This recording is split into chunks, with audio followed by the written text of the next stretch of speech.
This is KGW News at 11. I've lived down here for 31 years, never had a fire like this before. This is proving to be an unprecedented and significant fire event. I mean, look at the sun.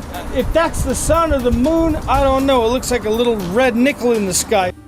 Historic, unprecedented, and not over. Tonight, major wildfires are burning across Oregon, torching thousands of acres and forcing people to run from their homes. From the smoke at the coast to the flames in the Mount Hood National Forest, few parts of our area are untouched. Thank you for joining us tonight. I'm Laurel Porter. The newest fire is burning north of Newburgh. Level 3 evacuation notices started going out in the area around 7:30 tonight. Go now, that means. Several streets northwest of Newburgh are impacted. If you're in that area, check the Washington County Sheriff's social media pages for the very latest list. It's been changing rapidly. Evacuees should go to Mountainside High School in Beaverton. And here's a look at some of the biggest fires burning in Oregon tonight. We'll go over them one by one here in just a moment. There's the Powerline Fire by Hagg Lake in Washington County, the Holiday Farm Fire in Lane County, and the Santiam and Lions Head fires in Marion County east of Salem. Let's start with those last two because they are by far the biggest. Together, they have burned more than 200,000 acres. This is video from Mill City in Marion County, where these fires are burning. Sheriff's deputies shared it while driving through town, and as you can see, there is a lot of fire damage. In Marion County, Lyons, Mahama, Detroit, Idana, and Highway 214 north of Silver Falls State Park to Scotts Mills are all under Level 3 Go Now evacuation orders. And many of those evacuees are gathering at the Oregon State Fairgrounds tonight, looking to take shelter from the flames. That's where KGW's Mike Benner joins us live. Mike? Well, Laurel, good evening. You said it. We're at the Oregon State Fairgrounds, and in the middle of a global pandemic, this place should be empty and quiet. But tonight it is busy. It's packed with people who have nowhere else to go. It's packed with livestock in barns and stables, and that's because a good chunk of Marion County is under some level of evacuation. Under skies that can only be described as ominous, Carl Gomal moves his and a neighbor's horses out of harm's way and into stalls at the fairgrounds. The horses are everything, you know. When we told the daughter we might not be able to get all of them, she kind of broke down a little bit. But, you know, you get them out as quick as you can, and hopefully you can get them all out. And we were lucky to do that.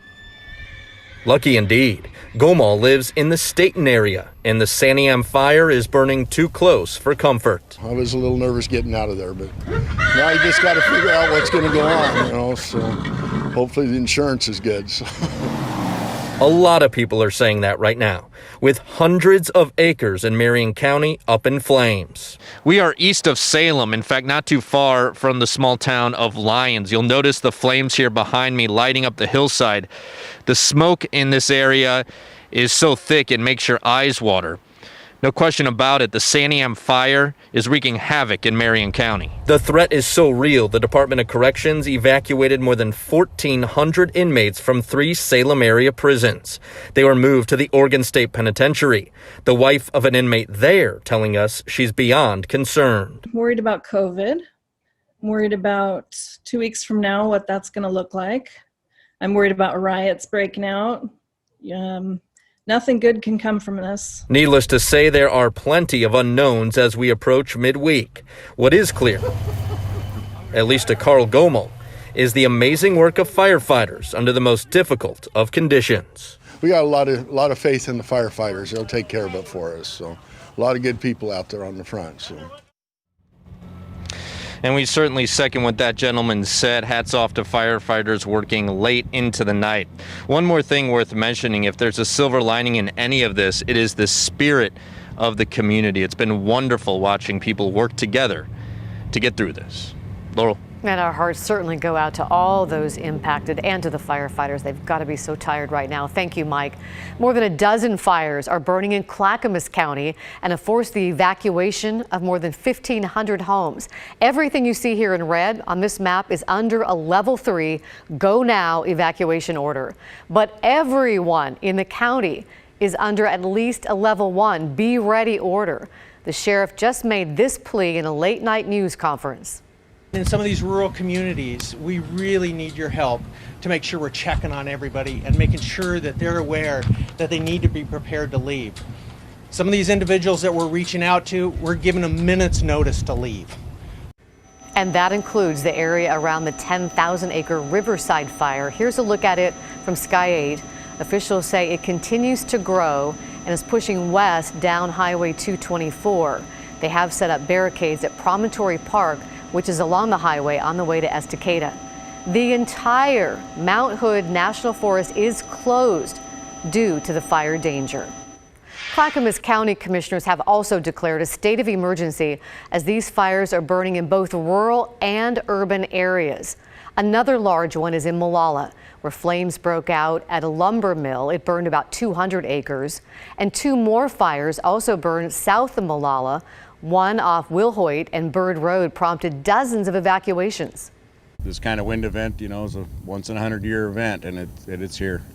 So then it only takes a little spark and kind of gets us where we are. A large fire in Eagle Creek near Estacada forced people out of their homes too.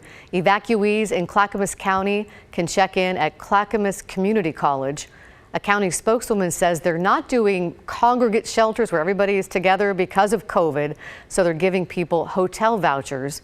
Thousands of people are also still without power in the county. That's Clackamas. We'll head to Washington County next, where there are 2 main fires we're watching. The first is the power line fire. That's near Hag Lake. Sky 8 was over the firefight earlier this evening. That fire is forcing evacuations at this hour. And the second fire, which we mentioned at the top of this newscast, is burning south of Midway. That's between Newburgh and Farmington. Our Catherine Cook has been in Washington County all evening, keeping up with both of these fires. We're outside Mountainside High School in Beaverton. This is where sheriff's officials are asking people who've been evacuated from this new fire to come if they need a staging area. This fire blew up earlier this evening near McCormick Hill Road and Buckhaven Road. Resources in Washington County are already spread thin as crews continue to battle the power line fire that blew up Tuesday morning. Under a smoky orange sky, another trailer of horses leaves this stable on Mount Richmond Road in Gaston. 40 horses board here, and all 40 are leaving. The power line fire is burning nearby, and evacuations are underway. They came down and said level 2, but it could jump the road and turn into level 3 before we could get them out of here. So we just realized that we had to move forward with it. Jenny Lynn Riley boards a horse here. She's helping contact other owners to let them know what's happening. Regardless, volunteers will relocate every horse to safety. I mean, you don't want to take a chance with something like that. You don't want to take the chance to let it go too far, and then you can't get them out. The power line fire started around 6 a.m. Tuesday near Hag Lake. By midday, it had grown to about 50 acres and was 10% contained. Crews say a downed power line started the fire on a steep, narrow road, tough for crews to access. We've had to pull ourselves out from certain areas just because it's too dangerous for our firefighters, and we don't have enough resources to push that right now. With the winds that we've been having, it just kept pushing and pushing and pushing. We're trying to run to houses as quick as possible. Washington County Sheriff's officials are warning neighbors. Level 2 and Level 3 evacuation notices are underway. 3 means leave now. 2 means be ready. We've had a lot of cooperation. We've had a handful of people who have asked or told us they're not going to leave. That is a choice that they make. We highly recommend that they leave, but we are not forcing them physically to leave their home by any means. Back at the stable. Make sure that we got all the horses out. Kaylee Keller lives around the corner. Her family's already evacuated from their home, but they wanted to help get these guys out too. How much do these horses mean to you? A lot. Especially the one that I ride almost every day. While neighbors do their part, crews battle the power line fire, knowing that so many other fires are also burning. We're strapped, but everybody in the state's strapped right now. Usually we help each other, and it's hard to do right now. In Gaston, Catherine Cook, KGW News. Chief Meteorologist Matt Zaffino joins us now in the KGW Weather Center. He's tracking the wind and the fire conditions. Matt, what a day, what a night. The fires seem to be everywhere. It's just unbelievable. They really do. It is amazing. And, right around 7:30, 8 o'clock tonight, Laurel, my phone started blowing up with texts and videos, people saying, hey, smoke is rolling back into the Portland area. as it was. Now, I believe that was from some of the fires down by Estacada, but the bottom line is the smoke changes really, really rapidly. You can see we've got a moon out there right now, so the sky has cleared largely over Portland, 74 degrees, super low humidity, only 16% this time of the year, this time of the night. That is ridiculously low. Fires love low humidity. That is a big part of our fire problem.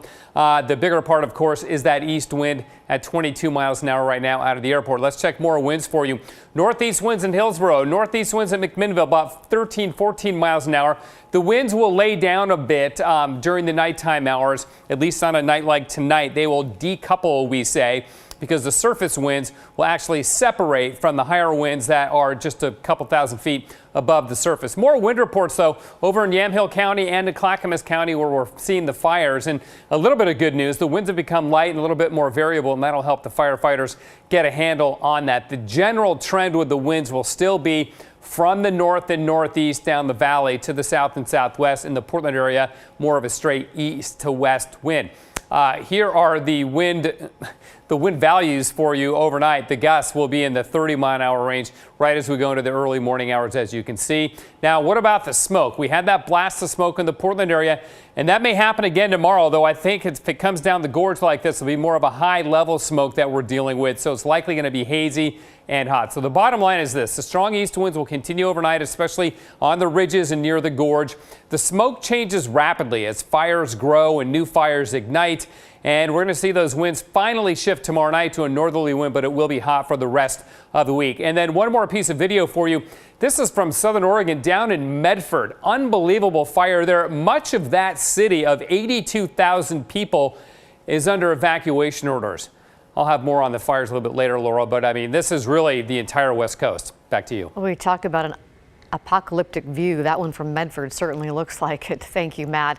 A new fire sprung up tonight, too, near I-205 and 82nd. Clackamas Fire says several buildings are involved here. It's a storage property, and a lot of dry pallet wood is also on fire. The good news is crews say they are making significant progress on getting it under control. The cause is unknown at this time. All of this is causing trouble on the coast, too. Smoke clogged the air in Newport and Lincoln City today. The area is dealing with 3 nearby fires and declared a state of emergency. There are some evacuation orders off Highway 18. Overnight, there were also downed trees and power went out as a result of strong winds. To Lane County now, the Holiday Farm fires burning on both sides of Highway 126 and the McKenzie River. It started yesterday and it's rapidly grown to 37,000 acres. The fast-moving flames have destroyed homes and buildings and forced people to evacuate. The Lane County administrator says as many as 100 homes might have burned down. Dry and windy conditions are expected to cause the fire to spread in the next 2 days. As a result of all this, Governor Brown has cleared the way for the state fire marshal to mobilize firefighters and equipment to assist local resources battling the fires. The situation is very dangerous. Wind continues to fuel these wildfires with devastating consequences across the entire state of Oregon. People's homes, lives, and land are at risk. And it's not over. If you are in an evacuation area, please pay close attention and listen to local calls to evacuate as needed. This can save your life, your family, and the lives of our firefighters. FEMA has also authorized the use of federal funds to help Oregon with wildfire recovery. And you can help Oregon and Washington residents recover, those affected by wildfires burning throughout the Northwest. Today, KGW activated the Northwest Response Fund. Just open your phone's camera now. You can scan the code you see on your screen, and it will take you right to the Red Cross website where you can make a donation. Your money will help with wildfire recovery.